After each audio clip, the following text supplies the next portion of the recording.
start with maybe an injury update. Unfortunately, in our preview ahead of last week's games, of course, sometimes we do our previews and it's before availability reports. But Nadia Nadim had confirmed just before Racing Louisville's win over Angel City FC that she has indeed torn her ACL.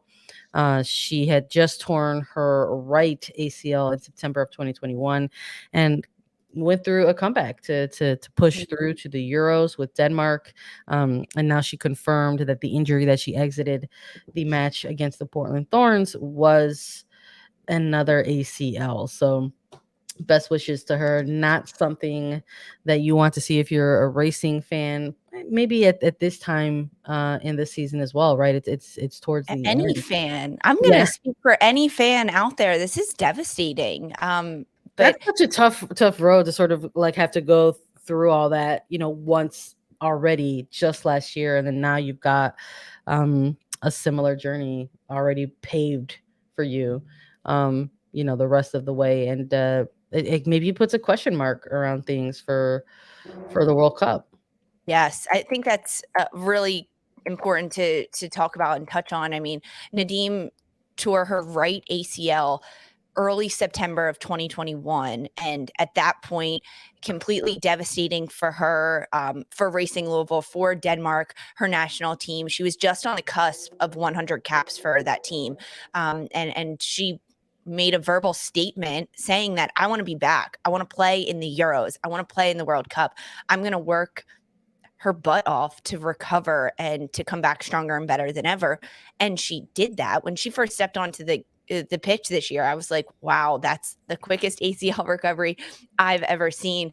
And the fact that a week or so at 1 year and a week or so after she initially tears that right ACL, it's now her left ACL, which is truly, truly devastating. And one of like the worst parts about this is we see this a lot of times in athletes. When they tear one ACL, they go to recover so much, and it's not that they neglect their other leg, but they're focused so much on the leg that they just had surgery on and strengthening and making sure it's stable and getting ready to go, that the other leg, the one that didn't receive surgery, ends up not being neglected by any means, but putting so much work on that left leg. And then something like this happens, and it's just truly unfortunate to happen in a match like this before the World Cup, as you mentioned. 34 years old. She's wants to be back out there, though. That's what she said. She was like, I'm a fighter. I'm devastated, but I faced obstacles and rough times since I was a child. So you might say I'm an expert in overcoming them. I was born a fighter, and I know that nothing can break me down. So Nadim's spirit is unmatched. It's truly incredible. And I know it's like there's those moments when you're recognizing what type of injury it is, right? And I mean, like, this is someone who's like, Nadia Nadim's a freaking doctor. Like, she's straight up Dr. Nadim. So like, you're sort of like seeing her reaction.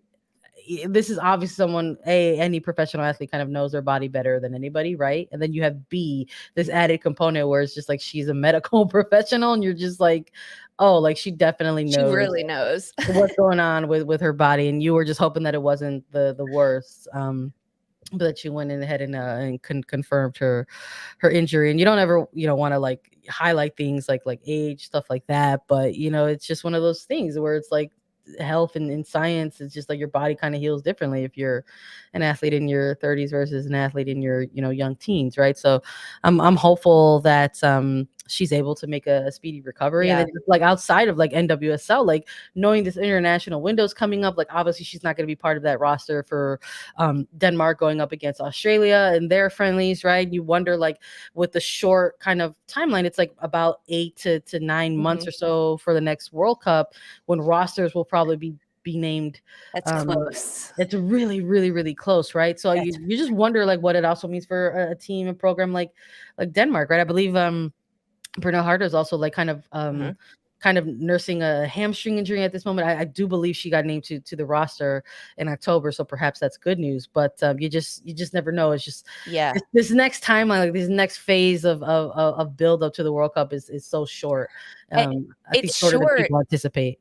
And as you mentioned, I mean, age, I guess, plays a factor in this in terms of like people's bodies, but the fact that Nadim just went through this, she knows every step of the way what to do, which frankly could be very good or very bad mentally on an athlete in that type of recovery, because she's going to be comparing her right ACL recovery to this left one the entire time. And if she's not at the same progression 3 months as she was with a year ago, I hope that mentally she can almost reset herself, get on track, be incredibly focused on this recovery and strengthening her whole body, and not compare one recovery to the next, because it's completely different. It's not the same. It's not the same. Anyone will tell you that one injury to the next is entirely different. Same way you wouldn't compare an injury that I suffer to one that you suffer. They're very different. So I mean, prayers up to her for sure. Thoughts with her. I know the Racing Louisville team came out against Angel City and they fought hard. Big Probably win. for Nadim. I mean, she's such a leader on that team, and they got a big win last weekend for her. But prayers to her. I guess we'll see what happens in 7-8 months. We'll hear from her. She's very vocal on social media. Give her a follow. People that already follow her know how vocal she is and how much she communicates with her fans and people that are interested in her life. So we'll hear from her. Speedy recovery to Nadia Nadim for sure. Yeah, best of luck on her next recovery injury, and I'm sure it's something that we'll be keeping an eye on as that World Cup does get closer. But there was some other news that dropped on the NWSL side of things, something that we also wanted to touch on here in this episode as we took a deep dive on Spain.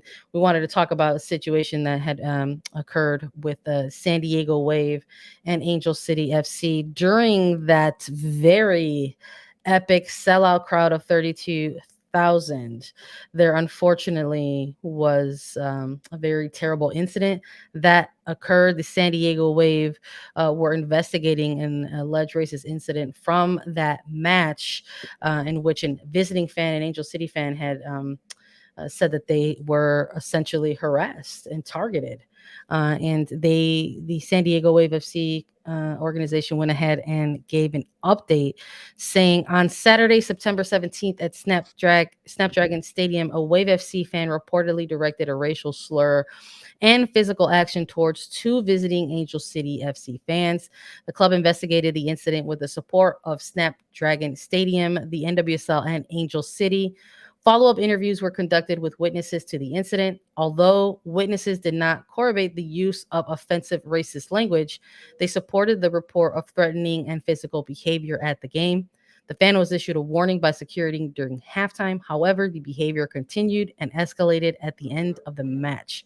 The behavior of the Wave FC fan violated the club code of conduct, which prohibits, quote, behavior that is illegal, disruptive, threatening, or violent in nature, including verbal, physical, or virtual harassment of match officials, players, staff, or other patrons, end quote. As a result, the club has issued a lifetime ban of Wave FC matches and community events to the individual involved.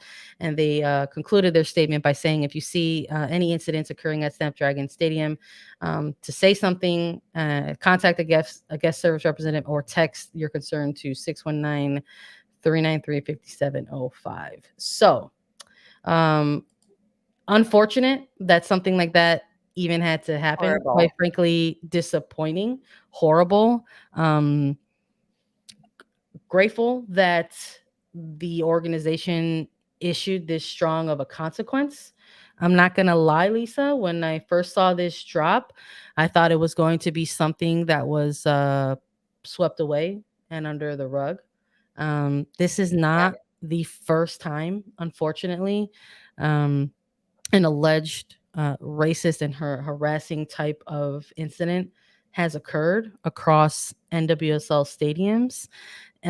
Quite frankly, at this point, doesn't matter what market you're in, whether it's a smaller market club or a larger market club, for whatever reason, there is poor behavior everywhere.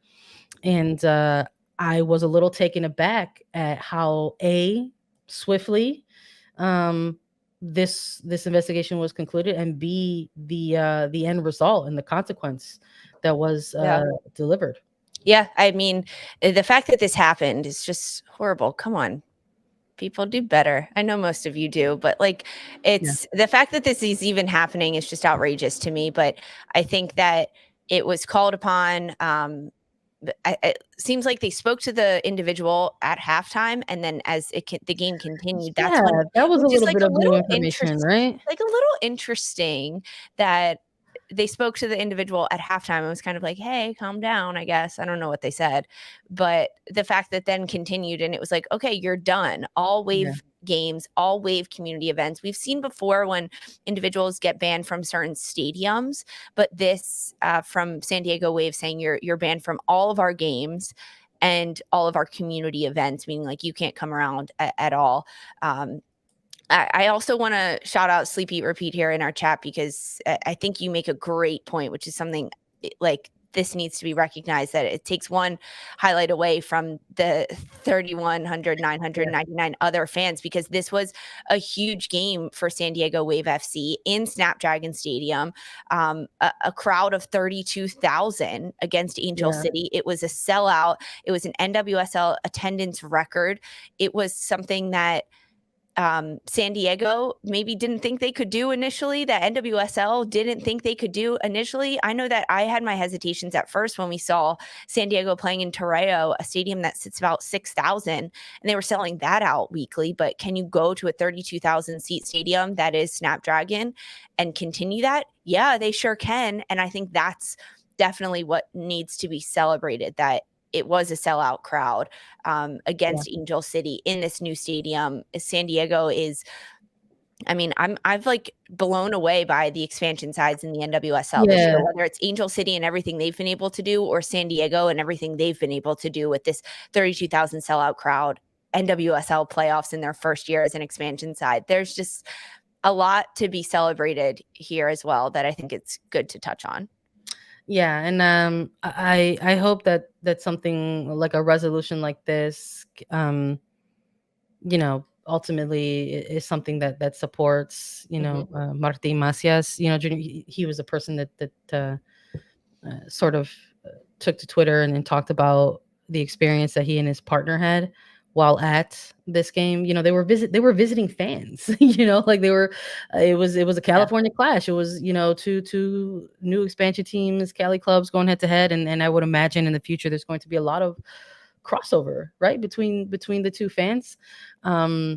So I would hope that they obviously were reached out to with the resolution of this, or at least I hope that that's the case. I hope they didn't find out about it just on on Twitter, and hopefully and hopefully this doesn't sour future experiences for them, future experiences for people who were in that section, or fans of other club or both clubs in general, in terms of the beginnings, right, of this rivalry. So again, glad that the investigation took place, and then the resolution and consequence that was issued by San Diego, and we will see if this is something that sort of if you set the tone right, maybe your fan base continues to sort of follow suit. So hopefully this is the first and last time. I don't know. We don't know. We won't know until we know, but I hope that it is.